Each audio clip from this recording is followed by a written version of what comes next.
Range Rover is arguably the best car on the planet. However, there's a new kid on the block that's all set to steal its thunder. Luckily for Land Rover, that car isn't made by a rival manufacturer. That car is the Range Rover's little brother, the Range Rover Sport. Land Rover's engineers claim this is the ultimate luxury SUV. They say it's the fastest, most agile and most responsive Land Rover ever, that it can go anywhere, do anything. And it's around £20,000 cheaper than its big brother. They talk about it as if it's some kind of messiah on wheels, but it's difficult to believe the hype. Surely there must be something wrong with it. One thing that could easily be wrong with the new Range Rover Sport is that it could lack comfort in comparison to the standard car. And to be fair, it doesn't glide around in quite as luxurious a manner. The suspension architecture is pretty much all new, and you can really feel it. It is a lot more jiggly than the full-fat Range Rover. Also, the seats are different. Land Rover has changed the density of the foam in the seats to give them a firmer, more sporting feel. And the overall effect is that it feels a little harder than the standard car. There are other potential drawbacks. There's less rear leg room than in the standard range, less boot space, and although the Sport has a third row of seats, they're unbelievably small, and even fitting kids inside is tantamount to child abuse. But these are all minor gripes. The car offers more space than most people would need, more equipment than you'd know what to do with, and above all else, is fabulously well put together. This is still a big, luxurious car.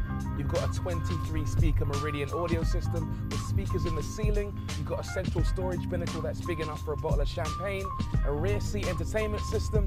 This is just absolute luxury.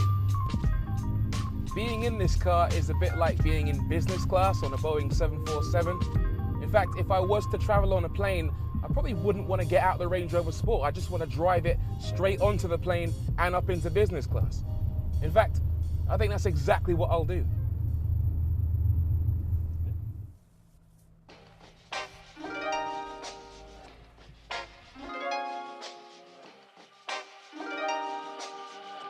This isn't your ordinary day at the office, I've got to say. I'm now driving up a ramp into the back of a Boeing 747. I've got to say, this is one of the strangest things I've ever done.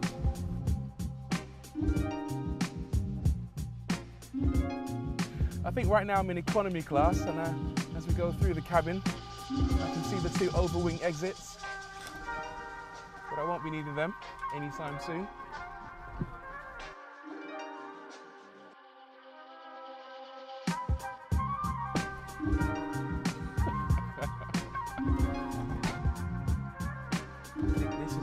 Plane that might be premium economy.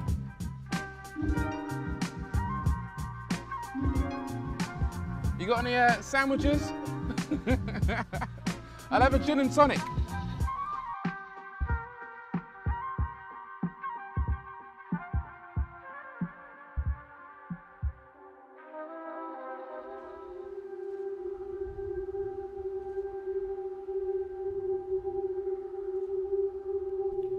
The next logical assumption to make is that the Range Rover Sport is great for performance, but rubbish at everything else the full-fat Range Rover is good at, i.e. off-roading, right? Well, wrong.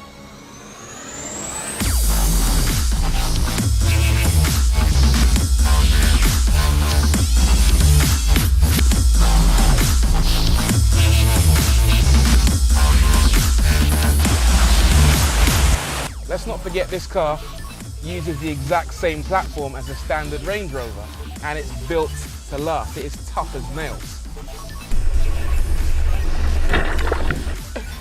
The car is a little bit firmer on road, so the ride's a bit jigglier, and naturally you would expect that to be the case off-road as well. You expect it to kind of shake your bones, but really, I'm cruising around this off-road track in relative comfort. I feel like I'm in an armchair, even though I've got at my disposal over 500 horsepower.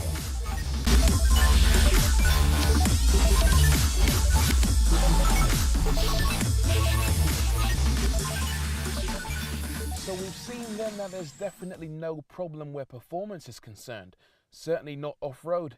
And when it comes to cruising around on tarmac, Land Rover give you plenty of choice.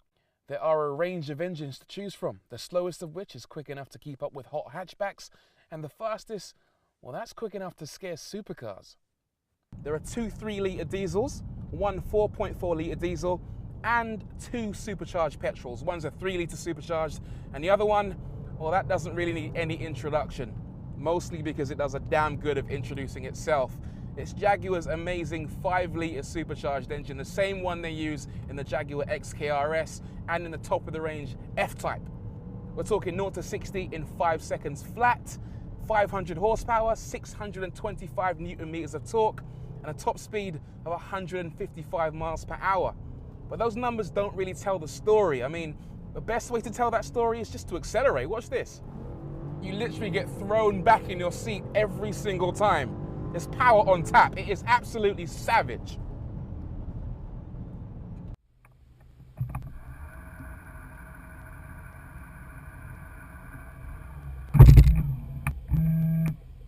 Now, one of the best ways to test whether this new Range Rover Sport is better than the previous model is to do a 0 to 100 back to 0 run. The previous car did it in 19 seconds-ish. Let's see if this can improve it. So, transmission into sport, terrain response into dynamic, left foot on the brake, bit of revs. 3, 2, 1, go. All right, Chris, my instructor, has the stopwatch. So we're doing 60 miles an hour, 80, 90, get ready, 100, brake. Hard on the anchors. Keep braking. Woo! Wow. That is savage. What's the time? 16.63. 16, so 3 seconds quicker than the previous car. That felt good. Now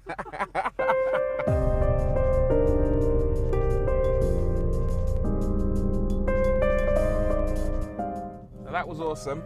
I braked when I got to 100, but right now I think it's time to do a VMAX run, top speed, and see exactly how fast this thing can go. I'm in the supercharged V8 right now, and they claim 155 miles an hour top speed.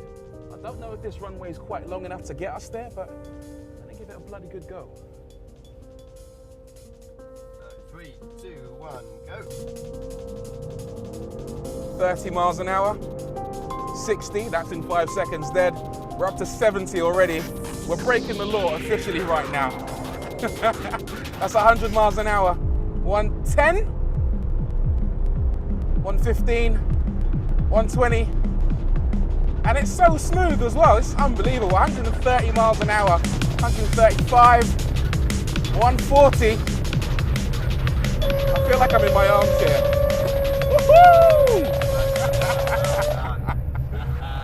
Oh, that was sensational.